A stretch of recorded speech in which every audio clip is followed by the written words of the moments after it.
கனிமொழி கையில் 28 seat list. காங்கிரஸை அதிரவிட்ட ஸ்டாலினின் மெசேஜ். டெல்லியின் பச்சை சிக்னல்.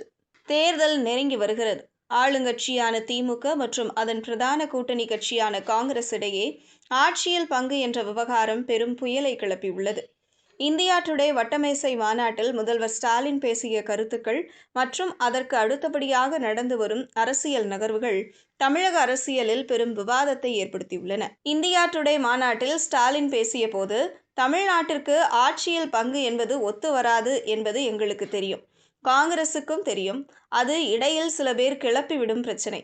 கூட்டணியில் ஏதேனும் முறைப்பு ஏற்படுமா என்று திட்டமிட்டு சதி செய்கிறார்கள். அதை பற்றி நாங்களும் கவலைப்படவில்லை, ராகுல் காந்தியும் கவலைப்படவில்லை என்று திட்டவட்டமாக தெரிவித்திருந்தார்.